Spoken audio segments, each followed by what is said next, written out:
Hello students, so now we continue our next topic that was types of verbal communication है जिसको हमें आगे further explain करना है. In the previous lecture we learn about verbal communication, non-verbal communication and visual communication. हमने इनको एक छोटा सा explanation दिया था, right? So verbal communication here it is of two type, oral and written, right? It only include the words. So whenever we are conveying any message or information which consider the word include the word, that was verbal communication. So here its definition is, it is a type of oral and written communication in which we use the words to express our ideas, right. तो हम जहाँ पे words का use करते हैं अपने ideas को express करने के लिए, to give any information, to share our feelings, anything else, तो वहाँ पे ये क्या है, आपका वर्बल कम्युनिकेशन है.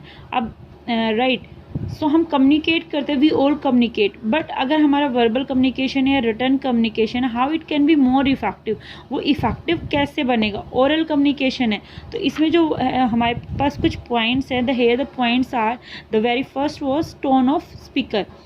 The person who is expressing his ideas or giving the information, the very first effectiveness comes from his tone, कि how he is using the words, वो words को किस तरीके से यूज़ कर रहा है, किस तरीके से phrases को यूज़ कर रहा है, right. तो that is the tone. किस वर्ड पे वो ज़्यादा स्ट्रेस दे रहा है, किस पे ज़्यादा प्रेशराइज कर रहा है, दैट इज़ किस टोन में वो बात कर रहा है, that was very first come. Then after the clarity of speech, कि the sender who is giving the speech or giving the information, how clear his or her words are, कि जो भी वो बोल रहा है कि वो उनमें कितनी क्लियरिटी है. Are they not clear to the listener और रेसिपिएंट, जो भी उसकी बात सुन रहे हैं उनको चीज़ समझ आ रही है, नहीं आ रही है, बफरिंग हो रही है, वॉइस स्लो है या बहुत ज़्यादा है, दैट इज़ उसकी वॉल्यूम पे भी डिपेंड करता है, राइट. क्लैरिटी इंक्लूड करती है स्पीड में भी एंड वॉल्यूम में भी, और उसकी वर्ड्स में कितनी क्लैरिटी है. स्पीड, जिस भी स्पीड से स्पीकर बोल रहा है उसकी स्पीड कितनी है, either it is normal, either it is too fast और वेरी लो, कि वो इतनी लो है that the listener got sleepy, feeling sleepy, right, and वो इतनी फास्ट है कि समझ ही नहीं आ रहा है. It should be normal so that the listener get attracted toward the speech. Volume, how much volume he is using, either it is too low कि सामने वाले को सुनाई ही नहीं दे रहा है तो वो इंटरेस्ट नहीं दिखाएंगे, ठीक है. इट शुड बी इनफ कि सामने वाले को आपकी वॉल्यूम सुनाई दे, and it should not be too much कि सामने वाला उससे वैसे इरिटेट हो जाए कि how much in how much sound you are doing, right.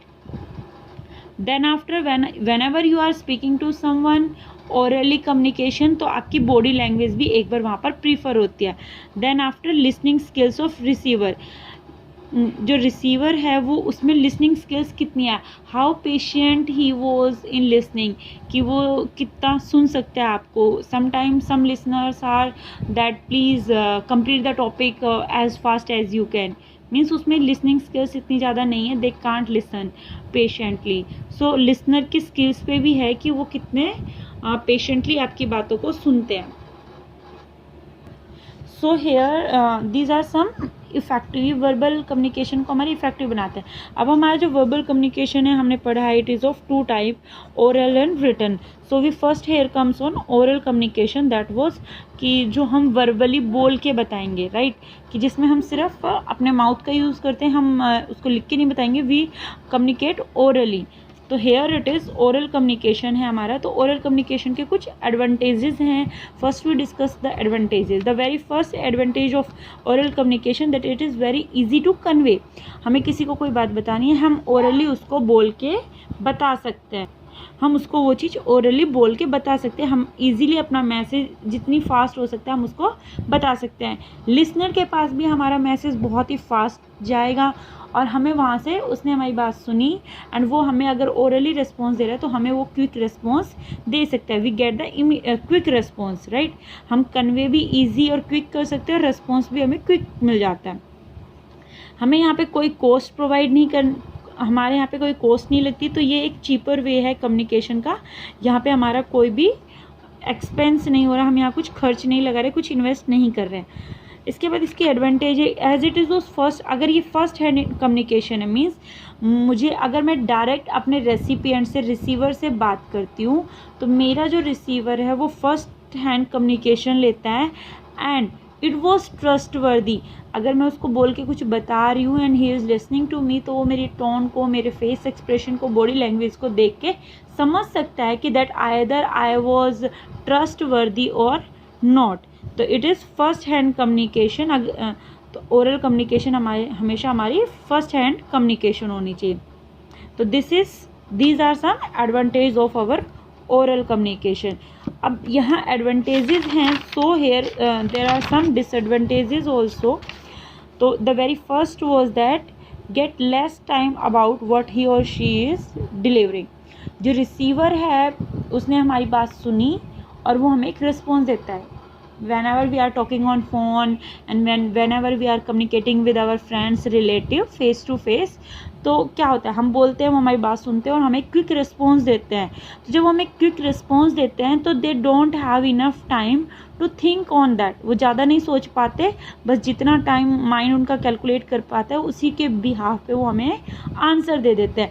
And some time क्या होता है इससे, सम टाइम जो हमारी सेकेंड डिसएडवांटेज है ये होता है कि whenever we are talking, तो जब हम ये क्विक रिस्पॉन्स प्रोवाइड कराते हैं इसमें क्या होता है हम we have no time to think over his information और आइडिया और हम एक बहुत क्विक रिस्पॉन्स देते हैं।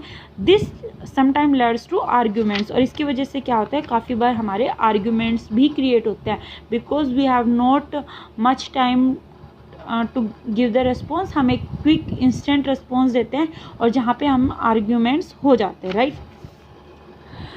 द सेकेंड जो इसका टाइप है that was written communication, written verbal communication. Here हम यहाँ पे क्या करते हैं, ओरल में हम बोल के बता रहे हैं, वर्ड्स को बोल के बोल रहे हैं, लेकिन रिटर्न में क्या होता है उन्हीं वर्ड्स को हम रिटर्न में प्रोवाइड करते हैं, right. Convey the message in return that include emails, letter, report, SMS etcetera. तो हम ये सारी चीज़ें लिख के बताते हैं। इसमें सबसे बेस्ट चीज़ देखिए क्या है, ये जो डिसएडवांटेज है ये यहाँ से रिमूव हो जाती है। जो लेस टाइम आपको मिल रहा था वो नहीं मिलता। आपको किसी फ्रेंड ने मैसेज किया, किसी ने ईमेल किया, जब आपको वो ईमेल मिलता है तो आपके पास एक प्रॉपर टाइम होता है कि आप उसका रिप्लाई कर सको। आप सोच के अच्छे से उसके मैसेज को पढ़ के आप उसको रिप्लाई कर सकते हो, राइट। तो यहाँ पे आर्ग्यूमेंट्स नहीं होते हैं, तो that is the first advantage. Enough time to the sender to frame the message. अगर सेंडर अगर कुछ लिख के भेज रहा है, ही वॉज टाइपिंग समथिंग, तो उसके पास एक इनफ टाइम होता है कि वो अपने मैसेज को फ्रेम कर सके अच्छे से, तो वो भेज सके। सेम ऐसा ही रिसीवर के पास होता है कि उसको पूरा टाइम मिलता है कि वो उसको रिप्लाई कर सके। अगर हमारे पास रिटर्न में मैसेज है तो रिकॉर्ड भी हमारे मेंटेन हो सकते हैं, और जो हम मैसेज लिख रहे हैं आइदर अगर हमारा मैसेज जो हमने लिखा है उसमें कुछ गलती है हम उसको दोबारा से एडिट कर सकते हैं, लेकिन जो हमने बोल दिया बाद में हमें पता चलता है हमने गलत बोला, हम उसको एडिट नहीं कर सकते। हमने जो बोला दैट वाज हम बोल चुके हैं और सामने वाला उसको सुन चुका है, बट इन रिटर्न में ऐसा नहीं होता। We can edit the message before we sending. हमने लिखा, मैसेज गलत था, हम उसको दोबारा से एडिट कर सकते हैं, ठीक है। तो जो हम रिटर्न में भेजते हैं ये कुछ टाइप्स है, जैसे ईमेल है, लेटर, रिपोर्ट, SMS, इन टाइप्स में। बट इसके कुछ डिसएडवांटेजेस भी हैं। तो द वेरी फर्स्ट डिसएडवांटेज जो है इसका वो यही है कि यहाँ पर क्या होता है बच्चे, देखिए ओरल में हमने पढ़ा था कि फर्स्ट हैंड कम्युनिकेशन होता है। मीन्स अगर हमें कोई ओरली कुछ बोल के बता रहा है तो हम सामने वाले के फेस एक्सप्रेशन को देख के समझ सकते हैं कि वो क्या कहना चाह रहा होगा, ठीक है। उसकी टोन को देख के समझ सकते हैं कि वो गुस्से में बोल रहा है या किस तरीके से बोल रहा है। तो हम वहाँ पे फेस एक्सप्रेशन से, उसकी बॉडी लैंग्वेज से हम मैसेज का मीनिंग गेट कर सकते हैं 1%। लेकिन वहाँ पे सेंडर पे भी डिपेंड होता है कि सेंडर की बॉडी लैंग्वेज क्या है। लेकिन रिटर्न में क्या होता है कि हमारे पास मैसेज आया है तो ये रिसीवर के ऊपर डिपेंड होता है कि वो उस मैसेज को किस तरीके से समझता है, ठीक है। वो उसको चाहे तो एक गुड वे में भी उसको समझ सकते हैं और चाहे तो उसका रॉन्ग मीनिंग भी निकाल सकते हैं। यानी कि interpretation totally depends on receiver पे डिपेंड करता है। टेक टाइम टू कंपोज, वहाँ पे हमें क्विक रिस्पॉन्स मिल जाता था, यहाँ पे क्विक रिस्पॉन्स नहीं मिलता। यहाँ पे सामने वाला बंदा पहले हमारे मैसेज का रिप्लाई देने से पहले उसके ऊपर सोचता है, फिर वो मैसेज को टाइप करता है, लिखता है और फिर हमें सेंड करता है। तो यहाँ पे क्या है, take to compose the message. So this is oral and written. Then we move on the next, that was non-verbal. तो non-verbal communication हमारा क्या है? non-verbal communication में हम words का use नहीं करते हैं, हम sound का use नहीं, words का use नहीं कर रहे हैं लिख के या बोल के sound के form में. हम सिर्फ क्या कर रहे हैं, हम हमारी body ये कुछ पार्ट्स हैं इनको यूज़ कर रहे हैं. अगर हम वर्ड्स का यूज़ नहीं कर रहे हैं इन्फॉर्मेशन देने में या लेने में, तो हम क्या यूज़ करते हैं, हम बॉडी लैंग्वेज यूज़ कर रहे हैं, फेशियल एक्सप्रेशन यूज़ कर रहे हैं, गेस्चर, आई कॉन्टैक्ट, टोन. अब बॉडी लैंग्वेज और ये सारी चीज़ें हम कैसे यूज़ करते हैं. अगर मैं आपको एग्जांपल देती हूँ, if we are talking to someone, तो हम उसकी बॉडी लैंग्वेज देखते हैं कि how confident he was, right. आपके स्कूल में जब कोई फंक्शन होता है and someone was giving speech on stage, अगर उसकी बॉडी लैंग्वेज वो फुली कॉन्फिडेंट है तो वो बहुत ही प्रॉपर वे से वहाँ पे खड़े होकर स्पीच देंगे. बट अगर वो नर्वस हैं तो उनकी बॉडी लैंग्वेज बहुत ही ऑकवर्ड होती है, वियर्ड होती है, जो कि हम लोगों को अच्छी नहीं लगती. और the speech was not interested, either the content was good but body language की वजह से हमें वो स्पीच इंटरेस्टेड नहीं लगती. That was body language. इसके साथ साथ काफ़ी बार क्या होता है, whenever we are tired, हम थके हुए होते हैं, तो हमारे फेस एक्सप्रेशन से और बॉडी से पता चल जाता है that we are tired. No need to tell to our parents कि हम थके हुए हैं, काफ़ी बार वो हमारी बॉडी लैंग्वेज को देख के समझ जाते हैं.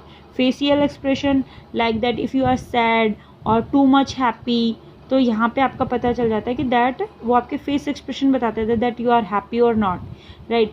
Sometime if you are in pain and you are not telling to others, your pain reflect on your face, right. तो this is facial expression. hand movement, इनके हमारे क्या gestures हैं, जैसे आप लोग भी करते हैं जब आपसे कोई क्वेश्चन पूछा जाता है, you put on your finger like this, right. तो this is some face expression. some students use this type, right. and some like that आप पेन की कैप को बार बार बंद करते हैं, ओपन करते हैं, तो that was also your hand movement. इस तरीके से these are your hand movements. that means you are feeling nervous. आप नहीं बता रहे हो लेकिन आपके hand movements बता रहे हैं that you are feeling nervous. eye contact, कि आप कितना आई कॉन्टैक्ट रखते हो. काफ़ी बार आई कॉन्टैक्ट बहुत सारी चीज़ें बताते हैं that you are staring someone, आप किसी चीज़ को घूर रहे हो तो वो एक अलग आई कॉन्टैक्ट होता है. आप कुछ छुपा रहे हो तो आप आई कॉन्टैक्ट फेस नहीं कर पाते. एक प्रॉपर आप नॉर्मल आई कॉन्टैक्ट रखते हो दैट यू आर कॉन्फिडेंट. तो इस तरीके से आपका आई कॉन्टैक्ट भी है. टोन, आपकी टोन भी बताती है. नॉर्मली आप किस तरीके से बात करते हो, अगर आप खुश हो तो आपकी टोन में अलग से पता चल जाता है that you are happy. Over the phone you can get information कि सामने वाला बंदा खुश है. If you are feeling nervous then also, तो from your tone we can get the information that you are feeling nervousness. तो this is non verbal communication. तो here आपके दो टाइप्स हमने आज पढ़े हैं, verbal and non verbal. The third one was visual communication. ये थोड़ा सा लेंदी है, थोड़ा अलग भी है, तो इसको हम नेक्स्ट वीडियो लेक्चर में कवर अप करेंगे. That was enough for today, right. So आपको ये देखना है, समझना है. किसी भी बच्चे को कोई भी डाउट होता है they can ask me in comment box. आप मुझसे पूछ सकते हैं. अगर आपको आज के टॉपिक से रिलेटेड कोई भी क्वेश्चन है, कोई क्वेरी है, तो you can ask me, right. Thank you.